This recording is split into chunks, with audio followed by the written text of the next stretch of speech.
The next article will be Coulomb law. Coulomb ने यह बताया कि यूनिवर्स में यदि दो चार्ज हैं, वेदर दीज आर लाइक और अनलाइक, चाहे ये एक नेचर के हों चाहे अपोजिट नेचर के हों, क्लियर। यदि यूनिवर्स में दो चार्ज है, पॉइंट चार्ज, तो उनके बीच फोर्स अट्रैक्शन का हो चाहे रिपल्सन का हो, किस प्रकार से डिपेंड करता है, किस प्रकार से दिया जाता है, ये गुलाम ने बताया। गुलाम ने बोला the force between two point charges will be, first point, पहला point, proportional to the multiplication of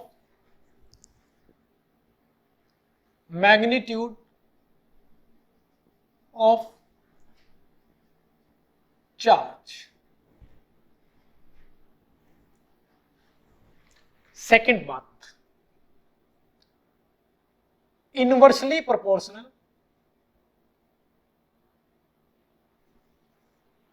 inversely proportional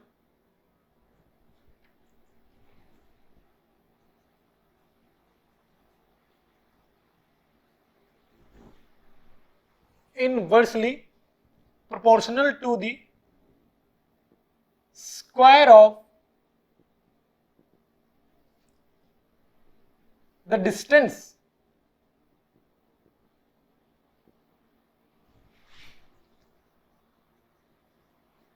between them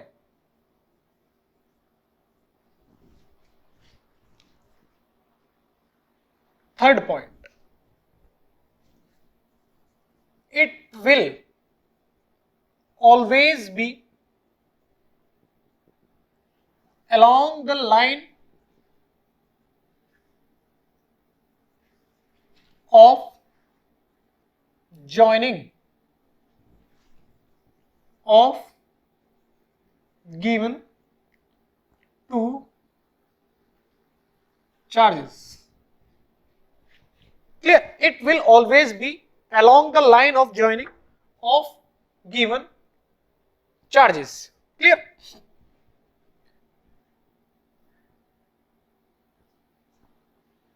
This force may be attractive or this force may be attractive or repulsive nature. दो type के nature इस force के, Coulombic force के हो सकते हैं, attractive nature और repulsive nature. Attractive nature कब लगेगा? Between two opposite charges, this में बी अट्रैक्टिव और repulsive nature. Attractive nature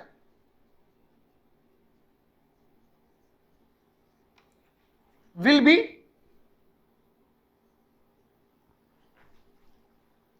in opposite charge,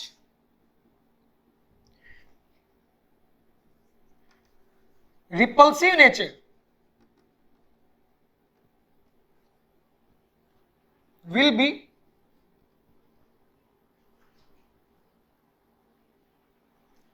in between same charge।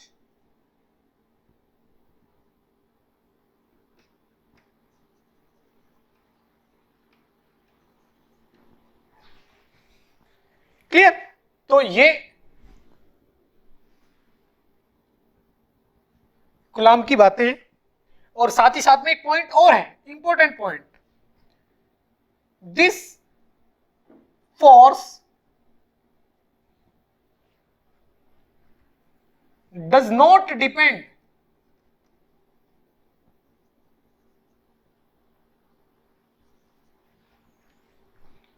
On the medium in which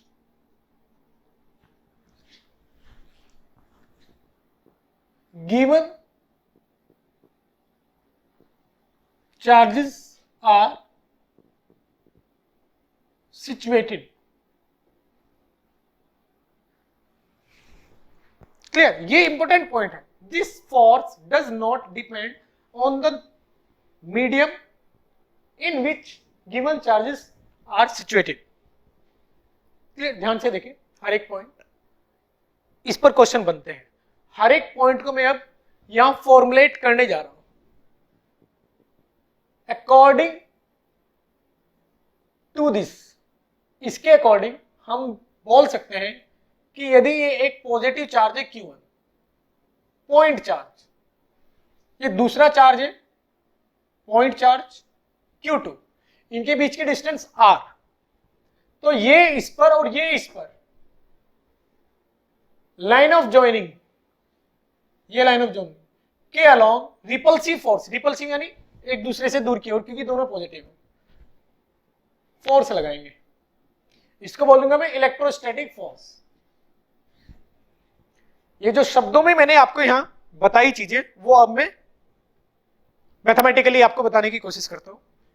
दो चार्ज सेम नेचर, बीच में distance R, दोनों में लगने वाला इलेक्ट्रोस्टैटिक्स या कूलम्बिक, इलेक्ट्रोस्टैटिक फोर्स या कूलम्बिक फोर्स अपोजिट नेचर का होगा, लाइन ऑफ जॉइनिंग के अलोंग लगेगा, यानी इधर और इधर. क्लियर? तो यहां इस थ्योरी के अनुसार यानी कूलम्ब के अनुसार जो Fe का मैग्नीट्यूड होता है, ये फोर्स है, एक वेक्टर क्वांटिटी होगी, फोर्स एक वेक्टर क्वांटिटी होगी. तो मुझे अगर फोर्स के बारे में बताना है तो मुझे डायरेक्शन भी बतानी चाहिए, मैग्नीट्यूड भी बताना चाहिए. मैग्नीट्यूड इन दो पॉइंट से पता चलता है, डायरेक्शन इस पॉइंट से पता चलती है. समझे ना? मैग्नीट्यूड इन दो पॉइंट से पता चलता है, डायरेक्शन इस पॉइंट से पता चलती है, और ये और ज्यादा इंफॉर्मेशन देती है, डिपेंडेंसी भी बताती है. क्लियर? तो यहां अभी मैं मैग्नीट्यूड इन दो पॉइंट को लिखने जा रहा हूं, प्रोपोर्शनल टू Q1 Q2 पहली बात, Fe प्रोपोर्शनल टू 1/r² दूसरी बात, लाइन ऑफ जॉइनिंग के अलोंग रिपल्सिव टाइप लगेगा क्योंकि सेम नेचर है. ये दोनों पॉइंट्स मैंने यहां इनकॉर्पोरेट किए, अपोजिट लगाया, तो वो भी दर्शा दिया मैंने. क्लियर? अब यदि इन दोनों को मैं Fe, इन दोनों इक्वेशन को एक साथ लिखना चाहता हूं तो लिखूंगा Q1 Q2/r². और अब इस प्रोपोर्शनैलिटी को हटाने के लिए एक कांस्टेंट लिया जाएगा, उस कांस्टेंट की वैल्यू होती है 1/4πε0 Q1 Q2/r². Here 1/4πε0 is constant for proportionality.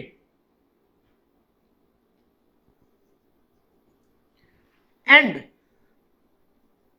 ε0 is the permittivity of the free space. Free space. मैंने अभी ये दोनों चार्ज वैक्यूम में रखे हैं, फ्री स्पेस में रखे हैं. इनिशियली मैंने ये दोनों चार्ज किस में रखे हैं? फ्री स्पेस में. तो ये जो यहां लिखा हुआ है, ये बोला जाएगा ε0 is the permittivity of free space. ये कांस्टेंट होगा. फ्री स्पेस में इन दोनों के बीच जो फोर्स लगेगा वो कूलम्ब ने मेरे को बताया, और वो इस तरीके से दिया जाता है. उसका कांस्टेंट क्या आएगा? 1/4πε0, जहां ε0 किसकी प्रवृत्ति है, किसकी क्या बोलते हैं इसको, प्रॉपर्टी. किसकी प्रॉपर्टी है? फ्री स्पेस की प्रॉपर्टी है. आई बात समझ में? क्लियर? अब इसके बाद ध्यान से देखेंगे आप, एक पॉइंट है, बहुत इंपॉर्टेंट पॉइंट. अभी जो ये इक्वेशन है, इक्वेशन 1 मुझे मैग्नीट्यूड बताती है. तो यदि मैं वेक्टर फॉर्म पे लिखना चाहता हूं, क्या लिखना चाहता हूं? Vector form. तो मैं कैसे लिखूं? जहां ये चार्ज रखा हुआ है और यहां ये चार्ज रखा हुआ है, इन दोनों चार्ज की कुछ ना कुछ लोकेशन होगी, कुछ ना कुछ तो लोकेशन होगी, समझे? कैसे? देखो ऐसे मान लेते हैं कि मैंने ये ओरिजिन डिफाइन किया है, ओरिजिन, और यहां Q1 चार्ज रखा हुआ है, यहां Q2 चार्ज रखा हुआ है, ये पॉइंट A है और ये पॉइंट B है, तो इस पॉइंट A का एक पोजीशन वेक्टर होगा RA, इसी प्रकार से B का भी एक पोजीशन वेक्टर होगा RB। क्लियर? तो आप AB वेक्टर और BA वेक्टर दर्शा सकते हो, यानी यदि आप AB वेक्टर दर्शाना चाहते हो, मैं थोड़ा वेक्टर की नॉलेज आपको दे रहा हूं, वो जरूरी है। AB वेक्टर अगर आप लिखना चाहते हो तो क्या लिखोगे? RB minus RA। A से B जाना चाहते हो तो आप कैसे जाओगे? पहले A से O जाओगे, A से O क्या आएगा? माइनस RA, फिर O से B, ये वेक्टर प्लस ये वेक्टर, तो ये वेक्टर आ जाएगा। तो AB वेक्टर का मतलब होता है ये position vector of B minus position vector of A। और इसी प्रकार से यदि आप BA जाना चाहते हो तो BA कैसे लिखा जाता है? BA लिखा जाता है A का vector position vector minus B का पोजीशन वेक्टर, ऐसे BA लिखा जाएगा। और ये पोजीशन वेक्टर क्या होता है? जैसे मान लेते हैं कि इसका A का कोऑर्डिनेट है आपके पास, A के कोऑर्डिनेट x, y, z है, A के कोऑर्डिनेट यहां लिखा हुआ है x, y, z लिखा हुआ है, A के कोऑर्डिनेट। तो RA कैसे लिखा जाता है ये आप जानते हैं, RA लिखा जाता है x i cap plus y j cap plus z k cap, ऐसे RA लिखा जाता है। यानी आपको पॉइंट A के यदि कोऑर्डिनेट पता है, पॉइंट B के यदि आपको कोऑर्डिनेट पता है, तो आपको RA पता है, आपको RB पता है, और यदि आपको RA RB पता है तो आपको AB पता है और आपको BA पता है। तो ये मैंने थोड़ा आपको वेक्टर की चीजें याद दिलाई। अब मैं चाहता हूं आपको बताना coulomb law, vector form of coulomb law, vector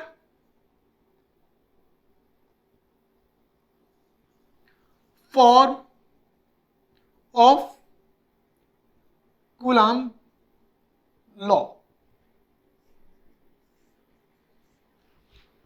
ये वेक्टर फॉर्म नहीं है, ये स्केलर फॉर्म है। देखो मुझे पता है यदि मैं फोर्स लिखना चाहता हूं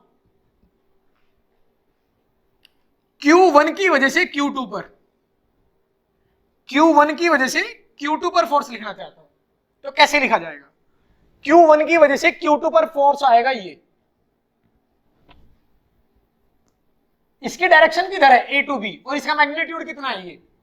तो कोई भी अगर मैं वेक्टर लिखना चाहता हूं तो पहले तो उसका मैग्नीट्यूड लिखा जाता है। मैग्नीट्यूड कितना है ये हमने इक्वेशन ए में देख लिया है, ये मैग्नीट्यूड है, तो ये तो मुझे मैग्नीट्यूड पता चल गया।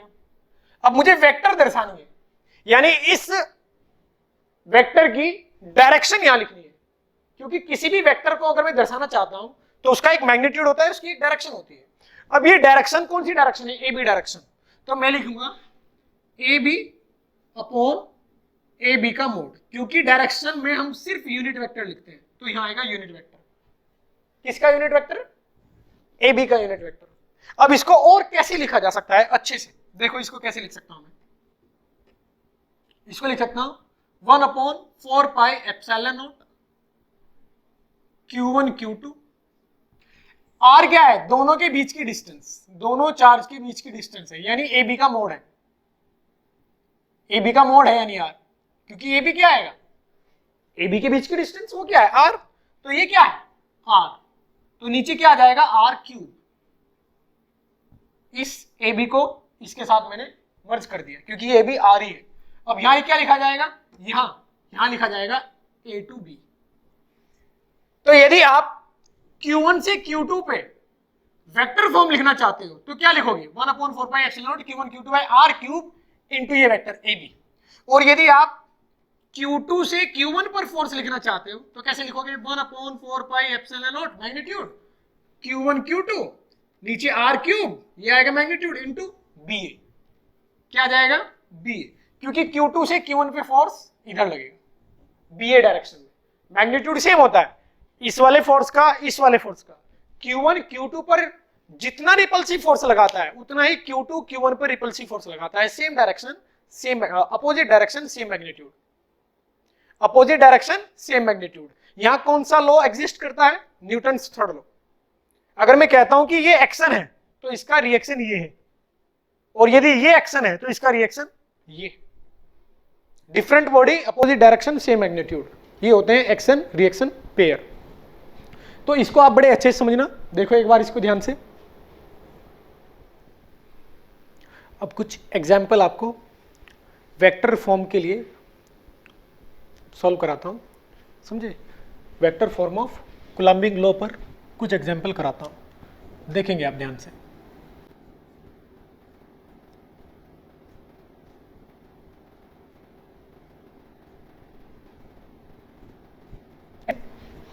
एक क्वेश्चन दिया गया है आपको, ये एक क्यूबॉइड है, मान लेते हैं एक क्यूबॉइड है जिसकी ये लेंथ 3 यूनिट, ये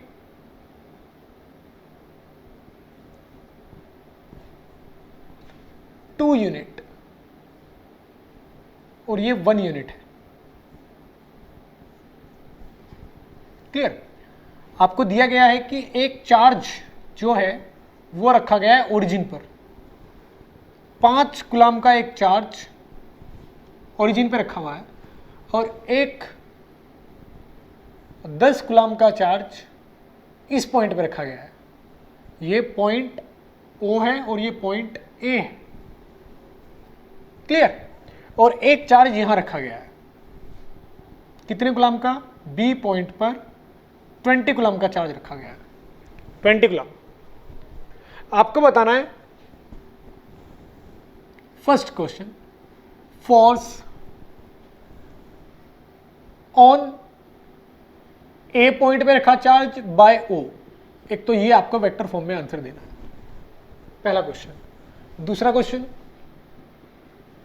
आपको बताना है फोर्स ऑन B पॉइंट पे रखे हुए चार्ज पर O के द्वारा, जो O पे रखा गया है, ये आपको बताना है कि O पे रखे हुए चार्ज ने B पर रखे हुए चार्ज पर कितना फोर्स लगाया, O पे रखे हुए चार्ज ने A पर रखे हुए चार्ज पर कितना फोर्स लगाया, ये आपको बताना है और वेक्टर फॉर्म में आंसर देना है। कैसे करेंगे? देखो, मैं इन सभी के कोऑर्डिनेट लिख लेता हूं। इसका कोऑर्डिनेट क्या है? 0, 0, 0। A का कोऑर्डिनेट क्या है? A का ओरिजिन से A तक जाने के लिए मुझे क्या करना पड़ेगा? पहले तो ये चलना पड़ेगा x में। कितना है डिस्टेंस? O से लेके यहाँ तक 3 है ये डिस्टेंस, क्योंकि ये 3 है तो ये भी 3 है, फिर 2 और फिर 1। तो इसके कोऑर्डिनेट आएंगे 3, 2, 1। पॉइंट A के कोऑर्डिनेट मेरे पास है। आई बात समझ में? पॉइंट A के कोऑर्डिनेट मेरे पास आ चुके हैं। मार्कर खराब है ये, इसको हटा देता हूँ, ब्लैक से लिखता हूँ। 3, 2, 1, ये पॉइंट A के कोऑर्डिनेट है। पॉइंट B के कोऑर्डिनेट, B तक जाने के लिए मुझे क्या करना पड़ेगा? Y में चलना पड़ेगा, फिर Z में, X में नहीं चलना पड़ेगा। X बराबर आएगा 0 B के लिए, Y बराबर आएगा 2 और Z बराबर आएगा 1। ऊपर जाना होगा, फिर Z में जाना होगा, Y में फिर Z में B आ जाएगा, तो यानी 0 चलना पड़ा है X डायरेक्शन में। तो मैंने सबके कोऑर्डिनेट यहाँ लिख लिए जिससे कि पोजीशन वेक्टर में बता सकूं। अब मुझे बताना है ये पहला question, force on A due to O will be. तो पहले तो मैग्नीट्यूड लिख लेते हैं। मैग्नीट्यूड क्या आएगा? K यानी 1/4πε0 इंटू Q1 Q2 यानी 5 × 10 अपॉन, दोनों पॉजिटिव चार्ज है तो दोनों रिपेल करेंगे, यानी O से A की ओर, O से A को अगर मैं मिला दूं तो जो लाइन आएगी उस लाइन के अलोंग दूर की ओर लगेगा, रिपल्सन फोर्स लगेगा, क्योंकि दोनों पॉजिटिव है। इसको नेगेटिव बना देते हैं, इस चार्ज को नेगेटिव बना देते हैं, एक नेगेटिव का क्वेश्चन भी हो जाएगा।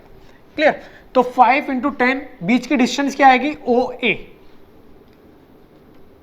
OA डिस्टेंस का क्यूब, क्योंकि मुझे वेक्टर फॉर्म देना है, वेक्टर फॉर्म में यहां क्यूब लिख देते हैं और यहां क्या लिख देते हैं? OA vector. क्लियर? अब इसको सॉल्व कर लेते हैं। ऊपर आएगा 50, यहां क्या आ जाएगा? 25/πε0 5 25 पाई एप्सिलॉन नॉट ओ ए कितना है, यानी डिस्टेंस। अब दो पॉइंट जिनके कोऑर्डिनेट आपको पता है तो उनके बीच ओ ए डिस्टेंस को आप कैसे निकाल पाओगे। ओ ए 3 माइनस 0 का स्क्वायर, आपको पता है ना, अगर दो पॉइंट पता है, दो पॉइंट के कोऑर्डिनेट पता है तो उनके बीच की डिस्टेंस का फॉर्मूला क्या होता है, a minus b square b, a minus b square x minus y square, समझे ना, का रूट कर देते हैं। तो वही करने जा रहा हूं मैं, x1 minus x two square plus y1 minus y two square plus z1 minus z2 square का रूट, यही किया मैंने। 3 माइनस 0 का स्क्वायर, फिर आगे 2 माइनस 0 का स्क्वायर प्लस 1 माइनस 0 का स्क्वायर का रूट। तो यहां आएगा 9, यहां आएगा 4, यहां आएगा 1 का रूट, और यह आएगा 14 का रूट। तो इसका मतलब डिस्टेंस जो है ये मेरे पास आ चुकी है, 14 का रूट है ओ ए, क्लियर। तो यहां क्या आएगा, 14 का रूट की पावर 3, यानी 14 इंटू 14 रूट, समझे, रूट 14 को 3 बार मल्टीप्लाई करना है, तो 14 बाहर आ जाएगा, रूट 14 आएगा इंटू ओ ए। अब ओ ए कैसे लिखा जाएगा, ओ ए ऐसे लिखा जाएगा 3 माइनस 0 आई कैप। ओ ए कैसे लिखा जाएगा, अगर ओ ए में लिखना चाहता हूं तो उसमें कैसे लिखूंगा, R A minus R O. अब आर ए क्या है, आर ए है 3i 2j प्लस के, और आर ओ क्या है 0i 0j 0k। इसका मतलब 3 माइनस 0 आई कैप, 2 माइनस 0 जे कैप, 0 माइनस 1 माइनस 0 1 कैप। तो इसका मतलब फाइनल आंसर क्या आने वाला है, 2 माइनस 0 जे कैप 1 माइनस 0 के कैप। ये क्या आएगा, ये चीज है मेरे पास ओ ए वेक्टर। तो फाइनली जो फोर्स मेरे पास आएगा ए ओ,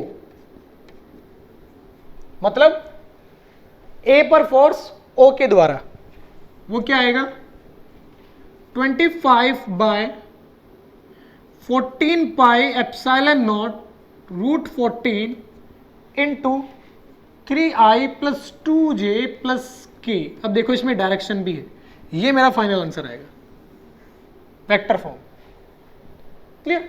तो इसी प्रकार से आप इस क्वेश्चन को सॉल्व करेंगे और मेरे साथ व्हाट्सएप पे डिस्कस करेंगे कि इसका आंसर क्या है, ओके।